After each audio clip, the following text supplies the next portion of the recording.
Hello, everyone. Welcome to round 2 of match 5 of the NEBVEMBER tournament. We have Maintenance Is A Birch squaring off against Collapse The Electron. I'm Nickelboy Blue and joined in the co-caster's booth by Scape GT. Hello. All right. Like we said, this is round 2. Maintenance Is A Birch consists of Secret Mink, Pyrope, Star 1954, and Potato Master. Team 2, we have Collapse the Electron, Pazuzu, Mulgan, Trojan, and Surazol. All right, so round 1 of this tournament, we saw ANS take it with a 6 Axford build that worked very well. A lot of heavy brawling. Teams have since swapped sides now, so Collapse the Electron will take the OSP side. We're going to see what tools are coming out to play. I'm looking low on ANS. I'm seeing Mark the Time, which is Task Force Birch, likely piloted by Star. We saw That him do is very Star. well Star is map. the only one on... Oh, no, there's 2 people, I guess, on Team 1 that are using unique fleet tags, but yep, that is definitely Star and Mark the Time there. It looks like we also have a CL half cap, I'm assuming is what the other CLs are part of here, considering there's only 2 of them and no escorts, doing an E-poke.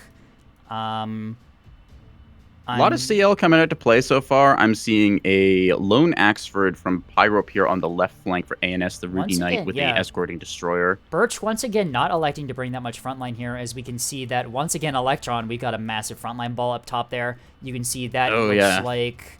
Four Acellos. No, that's 5 Acellos. 5? It's 2 groups of 2, and then 1 spare with a monitor. So yeah, that should be 5. Yes, I see the that's pairings 5 in there. Acellos. 1 liner wide with 1 liner wide E, I should say, and 1 low. Ooh, large and in charge. Looks like it's probably going to try to stop that CL rush that Electron is probably expecting here on Yukon. We will see if it's able to do so. It's going to be a single liner versus a fully built CL fleet. Yep, Electron once again trying to do that heavy frontline fleet. We will see if the CL strat that Birch has brought will be able to counter that. Neither team really electing for much in the way of backline assets, probably expecting both teams to be proficient at fishing for those with missiles or carrier strike. Actually, yeah, now that you mention that, we haven't really had any carriers or missile builds from either team so far. And it doesn't look just a little bit of light checkbox there. All right, shall I read off the ANS side then? Yep, you can start with Potato. All right, Potato Master comes in with actually 2 CL fleet missiles on the backpack. Ooh, Acello killers on these things. Going to do some work this game, provided they can catch these Acellos isolated instead of that 5-ball. Do not try missiling that. That will just throw your missiles away. All right, just going to see a double Voxel plus Jam Vet combo there towards the E-side. Very common Voxel comp there. Briefly flicking over to Star to do parallels. This is the triple Vox component, which is a little bit lighter in terms of its burst damage with no missiles to it, but instead does have a lot more gun, so this will be sweeping the underside right side of the map. Pyrope makes up the lone front line with the Ruby Knight, a not great for... has Sarissas instead of Mark 62s all the way around on that interesting stuff. Carrier backpack with some fighters. This is track-correlated spyglass, providing them long-range firepower. Along with this, they have a railgun destroyer, so coming in with a little tech. Rail is going to do a lot against these Breedbirds if they get on target. Acellos. Little ablative capper going towards Seaside.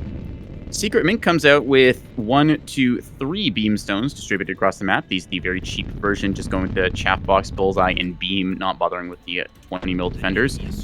They've got themselves a sort of gun vet backline hunter. I believe we saw this before. Yes, this is the Prowler drive with the parallax for lock. This is going to try and hunt for backline assets there with its missiles. Saw this in Game 1 Gold Rush at some point in the tournament. Besides that, the rest of the comp consists of 1, 2, 3, 4, 5, 6 gun vets, sans defender. Trying to save budget where they can. All right. What do we got on OSP side, Scape? Well, I have a feeling it's pretty evident here, as I'm seeing 4 gun Acellos in 1. I'm presuming a rail Acello, considering where it is. Yep, that would be Molten Dragons. Well, Collapse the Electron's masked frontline strat worked last time. Why not just do it all over again? As, yep, these 4 Acellos are just going to rush down the center of the map here. Supported by a CIA monitor up top. I'm seeing a lot of track correlators in that. Yep, that is a very, very aggressive push here. With rail support, too, against any potential ANS frontline, that is going to hurt. However, ANS does not appear to have brought much frontline other than an Axford, so we'll see how that pans out. Mulligan is the one with the rail cello here. It looks like it's a half-cap fleet here. They also have the CIA monitor and a scattering of Ruddles around the map. You can see these things positioning at advantageous ambush points. We did see in the last match that Collapse the Electron very much does favor these Ruddles here. As you can see, it looks like 2 of them flanking low, 2 flanking wide on E. Those are going to be really deadly for ANS's Beamstones if they're not caught in time, although with all these CLs, ANS might have a good time at intercepting Already those. 2 of them getting fished out here. One gets pinged low by Star on the right flank for ANS side, and the other one on the E point is just going to be shredded. Actually, that is a T-20 shuttle, not rocket shuttle, my bad. Right. Pazuzu and Surazal are the ones bringing the Cellos here. This is the same exact fleet. Brandon Hill and the Immortal Part are identical between both players. It looks like these are going to be a mix of Cerisas and Auroras, pretty standard for this. That is a lot of point defense to get through. Those Acello killers might not be able to get through that. And then interesting stuff about this as well, if I may add on. So being the same fleet, these are very strong all together as you're just layering your defenses on top of each other. But taking a look at the actual internalized builds for these, I'm not sure if this is going to do it for them or not. They are very good in the heavy cruiser front, but they are lacking the mobility. They don't have Raider drive, so their dodging is going to be heavily impacted. They do have Yard drive does make up for it a bit, but not as much as Raider does. Well, the big question here is if the CLs are going to be able to deal with those Acellos. Exactly. And then rounding things out for the Protectorate here, Trojan looks like they're also bringing a bit of a half cap here. I'm looking at double 250 liner. Yep, 1 on E and 1 low below Dagger. And a varying amounts. Are these all guns, or do we have some Ruddles in here? Nope, these are all guns. One of them is a cringe capper disabled on E right now. All right, initial state of the board right now, as we look at the initial rollouts. OSP is doing the really aggressive frontline push as we expected. The 4 Acellos push really aggressively. Discover one of Secret Mink's Beamstones here as it tries to, it looks like it's ascending into cover back towards C-Rock here. Trying to get towards cover there, but dodge it.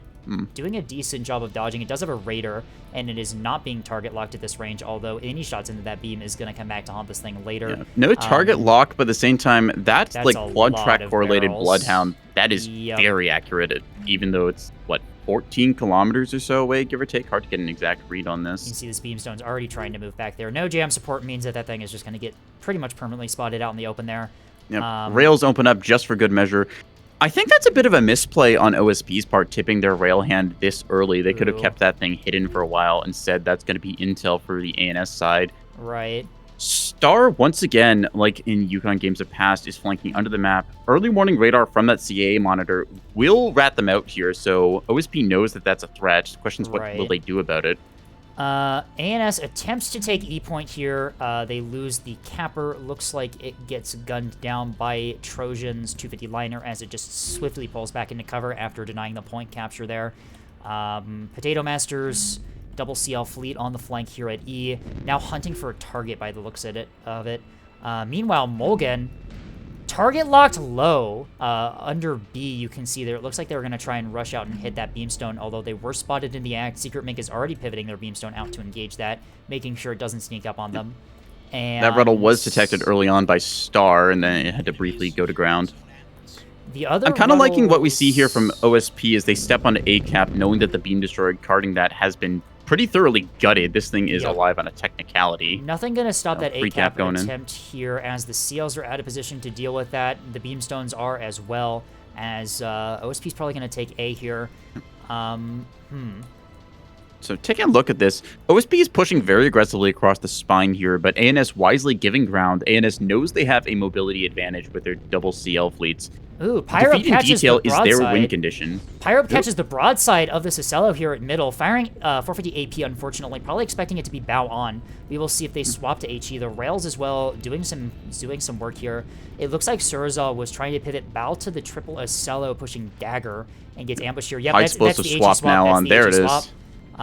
Rail going to do a little bit of work as well. Pyro doing a very good job with this kind of checkbox tech fleet. Pyro always has interesting tools, so if you get her in that kind of tech slot on the team, cover your front line and cap rolls, she can bring out some weird stuff. Secret Mink love seeing this now is this... Whereabouts? An A counter cap attempt from Mink here. Mink's Unfortunately, yeah, gonna step on, but that is eviscerated Trojan instantaneously. moves their 250 liner away from Dagger, recognizing that it's not going to really be doing much against those Acellos, and just repivots it back to guarding A, where it's much more useful. Yep. Meanwhile, Potato... I'm liking what we see here as these Voxels are trying to play the flank. We see Potato Master playing a little bit passively on the low side of the map. Can definitely get more aggressive. Does catch out one of Mulligan's Ruddles, though. Target lock with the RPF coming in now. That is another Ruddle dealt with, as it's going to have no problem destroying that. Ooh, look at this. On C point, Secret Mink aggressively repositioning that Beamstone to try and get some flanking shots on these Acellos here, as... yeah, ANS just desperately trying to get some crossfires here. A little bit of the frontline push here, as we saw in the last one. I'm going to say that this is a bit of a mistake, honestly, from OSB side. You can see the massive frontline push worked in the last one, but only if you're able to develop those crossfires here, as now these Acellos Star gonna bite off more than they can chew here. Getting in gun range of those Acellos is tempting, but that goes both ways. Yeah. The Bloodhound track from the CIA monitor is now just tracking them, as those CLs probably should start moving back to cover here because they're going to get gutted. 450 does not play against these light cruisers, as we see a lot of it gonna miss there at first, thanks to Star just being able to dodge. They've got these Raider Whiplash set up, so they're trying to go to ground as best they can, but if they hang out too long, this 450 will start to impact. We see them now dodging just barely again, playing Toho in this backline, but that rail is going to start adding up as well, getting crit fires going here. You can also see how much... talking about the counter jam as well. Look at that illumination. Yep, that is gonna. Yeah, Star is gonna be completely unable to hide from detection here, especially with that CIA monitor up top, just providing offset track the entire time. The rails are starting to hit the CLs. The CLs actually dodging a lot of the rails. Pretty impressive work from Star there. They will be forced. Star very experienced in that light cruiser department, but at the same time they are playing with fire here.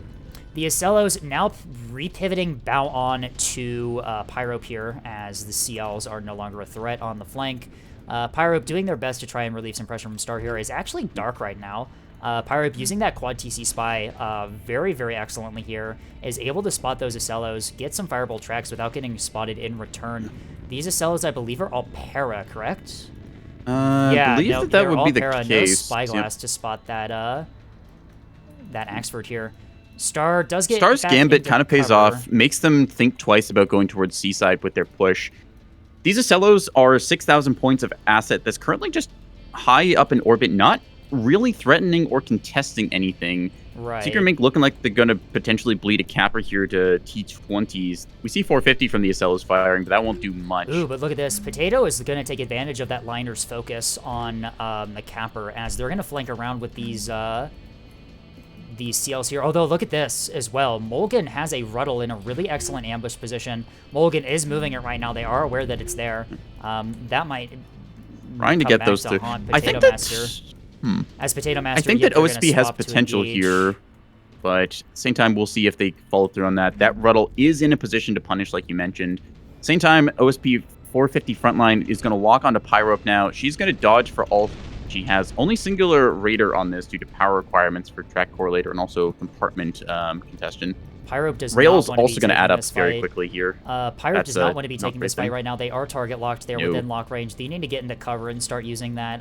Ooh, look at this. Mink with the Beamstone at sea. Pivots it enough to get a massive beam hit into the broadside of Surazal there, as that Acello is playing this beautifully with their triple comp approach angle. That's CIC down on the Acello being beamed, and you can see the other ones are pretty much out of position to help here. They are starting to pivot now. We will see how much damage that beam actually does to this 450 Acello takes a here. second to turn and burn. They do not have the burst of liners, and honestly, Mink just perfectly happy to trade this very cheap, like 500-point beam destroyer for a 1,500-point 3-to-1 ratio. It's a Raider drive beamstone too, so Mink is just going to be able to pull that back into cover after doing that. It will get out. It will get crit by these fires, which with only 4 teams, that will cripple them for a little bit here, but still. They'll have to. That's a they'll massive have to work trade on some for damage ANS. control there. Although you can see Trojan now is taking advantage of the Beamstone's mispositioning here, as they are going to just rush onto C here. It is worth noting that Pyrope and Mink do have gun cappers and reserve by C to support. Potato Master gets locked up immediately, and Mulligan might be a little bit slow on the draw here. Yeah, that Ruddle is in position, but not firing. They get target lock. If they're able to disable that, that's a basic CSC. They're gonna have no problem taking that out before that Ruddle is able to engage. As yeah, it looks like one gun already goes down. Yeah. Second rocket launcher on the way. Yep, Potato denied. Is going to be completely okay there. Yeah. ANS's win condition right now is these Voxels in the backline hunting for these isolated Volkers. They got them from both angles. Couple missiles from the backline as well, as Secret Mink goes for the rail and is actually going to snipe it. Those are Reactors good hits. briefly going out. DC Small is down, which means that one rail is permanently out. Drive on this that's thing. That's interesting a choice. Risky play on drives for that thing, especially putting it in that slot.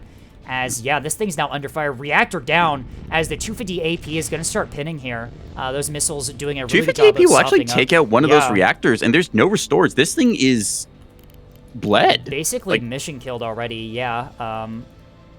Yep, no power to power anything right now. The 250 AP might actually be enough to kill that thing. Beam Destroyer on the C point. Trojan Shadow is going to flank it with a gun capper, and then the Acellos will push over. ANS just running circles around OSP right now. They are all over their backline, compromising various assets. Acellos need to push now, as they're down to effectively like 3 of them. The wounded Acello is trying to put itself together, but not OSP surviving there. OSP is gonna hold a 4 cap for a moment here. Although it looks like ANS is attempting a recapture of C right now. Pyrope a little bit late on the C denial here, allows Trojan to take the point. Mink's Beamstone is now bled, although it has already done a very good job at definitely got its value. Acellos here.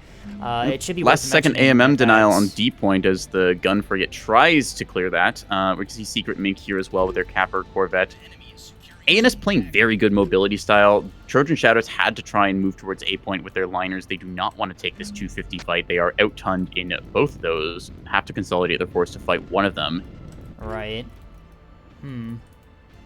Cap situation right now, OSP is a little bit favored, but E will flip as Potato Master steps on with their Jam Vet. Potato flick firing onto a life pod. That's not probably thinks good. that this is a shuttle out here, Probably so minor stable violation. Just a little bit of one.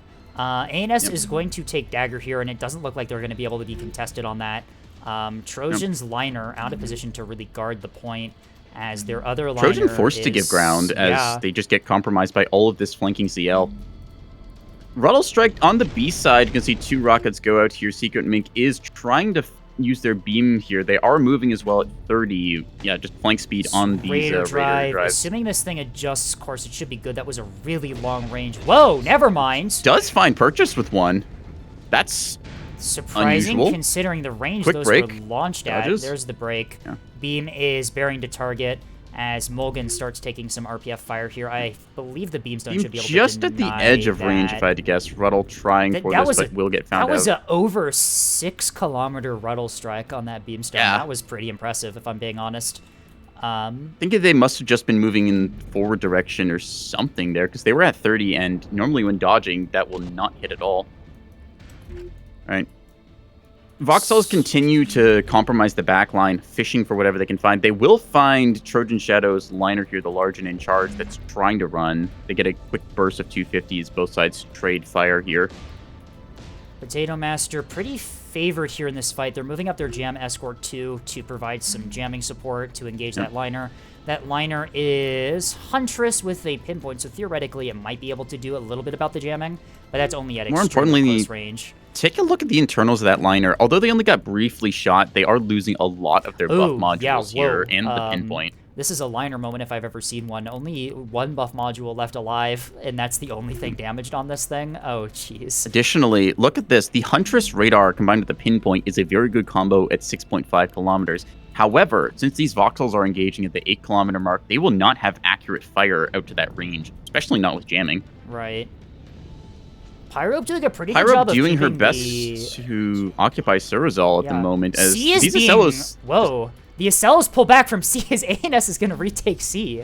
The Acellos not denying the point, as Pyrope is just able to deny At the same time, how can they deny the 450 ineffective against these Capper Corvettes? The Beamstone goes down, sure, but it already got its worth.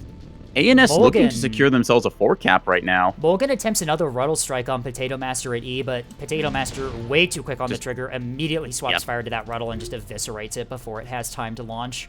As Star is just free to move around the map in the back line here with the CLs. Getting behind those Acellos is going to be really devastating for them, considering that they can only bound tank a single direction at a time. If Star moves up, they're going to get a really nasty flank into both the shots going into the rail, not destroyer. Axford now, as Pyrope gets a track onto that and is starting to fire away at it. Rails will return fire, but twice. That is an Acello, not an Axford, but yep. we all there we go again. We Ships, Axford, Acello. We've done that before. Right. Charging Shadow continue to try and run around here. They're going towards D side. They're actually going to get caught by Pyrope now, who switches her fire over. Star looking to collapse on this as they get jamming and are just diving towards that liner, knowing that they're between a rock and a hard place. Yep. Star just Reactor Bloom on the east side. Does it cook? Doesn't catch Potato, but nope. The CLs just barely evade that. That was a detonation of one of OSP's ships, so ANS did not get any warning on that. Very, very lucky from them. You can see Star here, now popping out against this liner. This liner, pinned between the Axford and the CLs, is just going to get torn apart. This is rocking a hard place and a half. They're trying to get their guns on target, but they don't have it. Completely out of position to provide support for that liner, as, a combination of Star and Pyrope. Pyrope actually now pivots over to the Acellos, which are pushing through C right now. They do get target lock and are going to start putting fire into Pyrope's Railstone. To the credit of the Destroyer, it has survived a surprising amount of time despite the lock and such here. It's just been dodging with that Raider Drive. Yep, Raider Drive keeps it alive. It does lose its antenna, though, so it's no longer receiving tracks from Pyrope's Axford here. You can see Pyrope is using one of the restores to bring that back online. That is a very, very crucial component of that ship, as it does not have its own search functionality on it. Trojan is able to use the liner's decent speed to duck back into cover here, as, Star has been ranged out just barely on the 250s.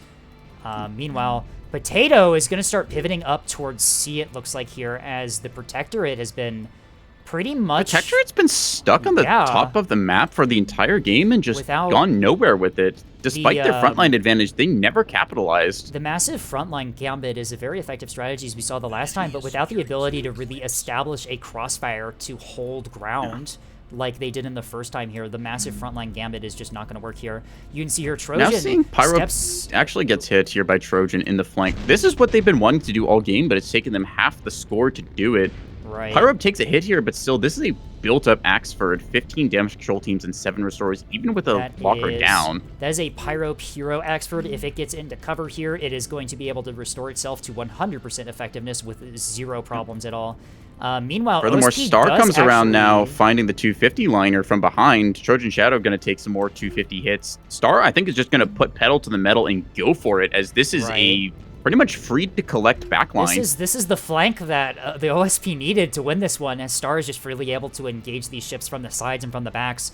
If those Acellos aren't careful, Star is just going to flank kill them here. 250 trying to run right now. We see... Once these other 2 CLs get into range, this is going to die incredibly quickly. Potato Master it's already taking quite a splashing. Secret Mink is going to lose one of their beamstones on Boxer here, as a Ruddle for Mulligan finally makes purchase and does core it. B is now at risk of falling to OSP right now. OSP finally stepping on the C. Have they not been on it this entire time? They were on it, but then were removed due to a pair of Corvettes coming through, and then have only now just stepped onto it again, securing their second cap.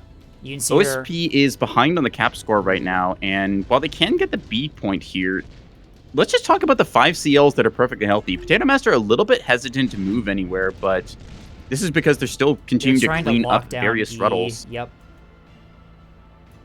Star breaks off here a little bit, instead going after the Acellos, which now just, again, rocking a hard place. Pivoting they fire are to peppered from all angles. Pivoting fire to support Pyrope, I would assume, as Pyrope is getting rushed down by the entirety of OSP's frontline here. You can see here Potato is already beginning to do the jam and flank upward to support the frontline engagement here, as it looks like the decisive frontline engagement is going to develop around C right now, although it is very much in the advantage of A and S right now just due to their positioning. Boxer is going to go down as Mulligan is going to secure the kill against that Beamstone on Boxer, although with Star's CLs in relatively close range, I have a feeling that A&S is going to have no problem retaking that point. Pyrope having a rough go here as she's beset by all sides. Acello's rolling over this area, knowing it's only a single Axford. They get it in the broadsides. 250 liners as well, showing their DPS. Broadside of an Axford is quite vulnerable to 250. You just have to get into range. So Pyrope's going to try and buy all the time she can here for Star to commit. We see Star now just trying to take every favored fight they can. They do engage the wounded Acello here, which doesn't really isolate it down, but Surizel's second Acello, the Immortal Part, is going to suffer in the broadside flank. Triple CL DPS committing now. Boxer denial attempt here by Secret Mink sends a gun capper against the Ruddle. The Ruddle sends out another rocket strike down to 30 left. We'll see if it's able to land any hits on Mink here. Down to 11, that's 30%. Minor misread, but don't worry about it. Whatever. It has rockets left. They've got a shot. The big takeaway is it has rockets left. Yep. Oop, Acello killer's coming out here from Potato Master. 1, 2, 3 do I see. These Acellos have been degraded over the course of this game. We'll see how good their point defense is and how good they are now that they've split. They're from a lot of jamming going out here. Bit of an off angle here. As these Acellos are not bound on. They're going to find the broadside, but that's still going to be a relatively decent amount of damage here. As you can see here, Star is now collapsing onto E, trying to assist with the E deny here. Secret Mink under fire from the 250 liner from Trojan, doing their best to stay alive. Rocket Strike now out as this capper is it going to be able to dodge? Briefly going to watch. Let's see it. Ooh, there we go. Yeah, here comes the strike. That is 3 Cellos dodged. 1, 2, 3, 4, 5, 6 Tech-B impacts in the broadside, gutting that Acello. They are not able to dodge that as their entire center stack is gone, as Potato Master is probably going to have no trouble finishing off these Acellos up top. Assuming that they probably have another Acello killer salvo, they can just throw another one out. Yeah. Star now Killjoy deployed, but not enough. Yeah, both. Yeah. Yep. Star now both Acello pairs just Boxer, falling apart right now. Trying to secure the point here. Surizel is bow on to Star right now. As Star refocuses Star takes the fight with a Trojan. 250 liner, knowing they can remove its firepower faster than the Acello. That HE shot is going a little bit wide here, but should start seeing this add up very quickly.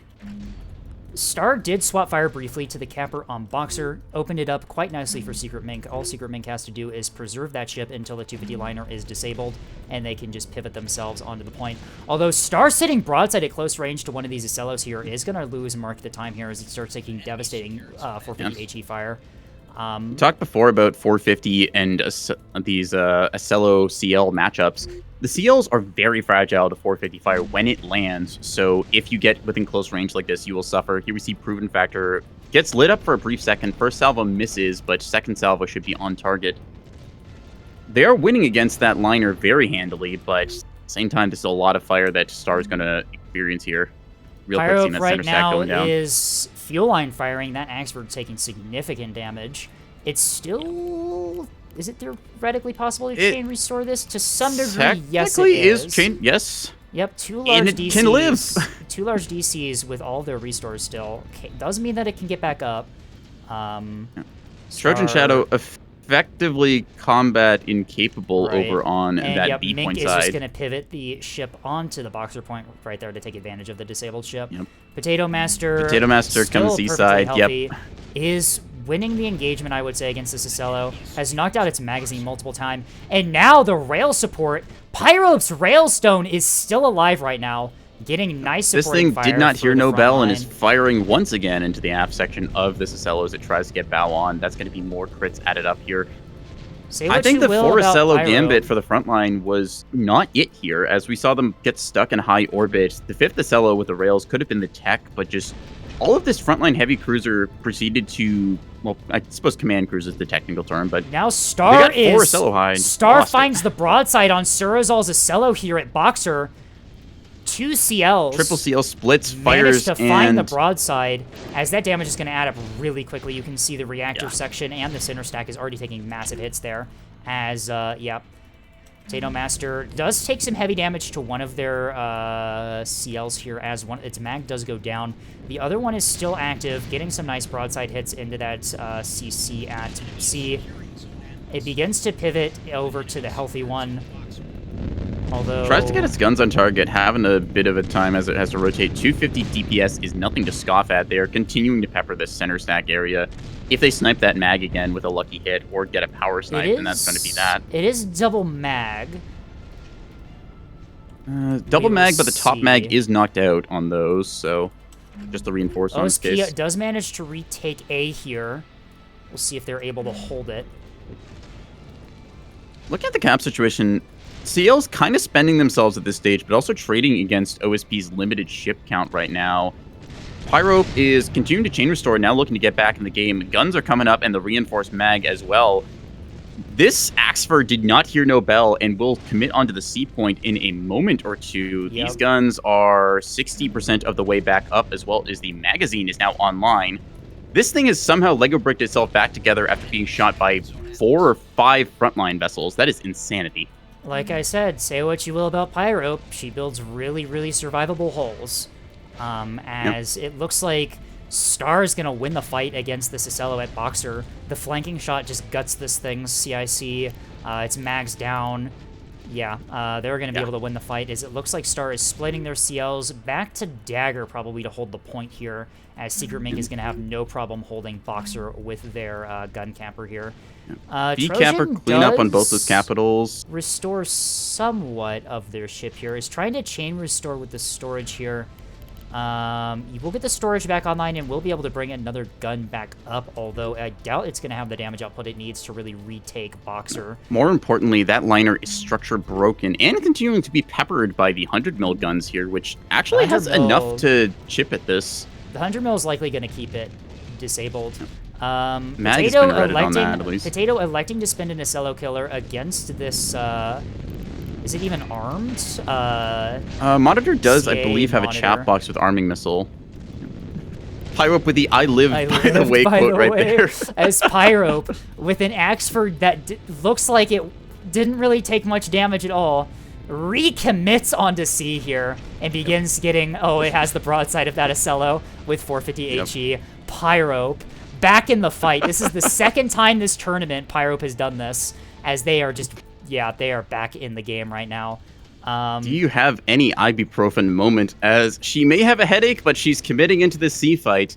OSP has fallen to shambles. What do they even have left on the board? These wounded Acellos are being dismantled as we speak. They have the Rail Cello, which is currently diving A, probably to hold it, as well as I'ma be real one-liner. That's all OSP has right now. And as you can see, GG call there Collapse from the OSP. Electron is calling this as the CLs carry ANS to victory here, winning those decisive gunfights in the end game with those Acellos after they were forced to split. Collapse the Electron, I think, just spending way too much time in orbit, allowed the CLs from ANS to develop along the flanks, and once the Acellos managed to get back into combat, there were so many flanks just waiting to chew them up. Taking a look at the ANS side here, very good damage dealt by these Acellos. Also some good work done from the cap fleet. The Beam Destroyer, the Brackling, was able to get a very good latch onto one Acello, depriving the OSP of a 1,500 point asset. The Missile Tech Frigate here, 500 points to this thing for a sneaky little flanker. That got some very good work done throughout the game, just being able to be there and present. And I believe it was the device that sniped out the rails. Star gets some respectable gunfight done towards the end. Yeah. OSP side, in turn, couple Ruddles do find some interesting purchase, but for the investment in their front line, they did not have it. CLs, they really didn't do much. As ANS still When had 250 liner pulls it off. What was that? 5 relatively fully functional CLs at the end there. Some of them are a bit beat up, but that is way more than OSP had in terms of capabilities to deal with. And with no cappers left on the board, ANS could just secure the points there. Yeah. OSP commits to that 6,000 point Acello frontline, and it kind of goes to show why the Acello is not the go-to ship on the OSP side. Very good tech device, love to have it supporting a monitor ball or helping out with the front line, but committing on them like that, we saw they were very vulnerable from the flanks as Star Right. pokes out at one point, gets an attack off. We see the Acello's forced to then split up, and then the tech of the Acello Killer backpack missiles from Potato Master just eviscerates one of them. I feel like the last two matches are a demonstration of what to do and what not to do when you have frontline supremacy. We saw in the first one, Collapse the Electron was just able to use that frontline supremacy to get a very nasty flank off there. They positioned their frontline really well to take full advantage of their ability to be in two places at the same time. Whereas that second one there, they balled all up in the middle, and despite having like 9k worth of frontline, if you include like the rail, cello, and the liners, they just were held off by a single Axford that entire time. Pretty well, yeah. That's 8,000 points of beef that did not commit to it. The 250 liners were meant to be dispersed in hunting down capper assets and such, but with the for the sledgehammer they had, they never swung. The abandonment of the flank forces Trojan to just continuously cede ground to the CLs and the liners. They were just unable to do their job of denying points from the light assets because the CLs were just able to freely move around the map. Due to the Acellos being in orbit there. There's a little bit of a moment there where the Acellos just failed to commit onto either one of the CL fleets that the uncertainty ANS due to brought. potentials of beam punishment, which did end up happening, but still a very ANS excellent play. Playing their heart out. Secret Mink repositioned that beamstone excellently there, was just able to get that immediate pick on one of the Acellos there. That was a very devastating loss from OSP.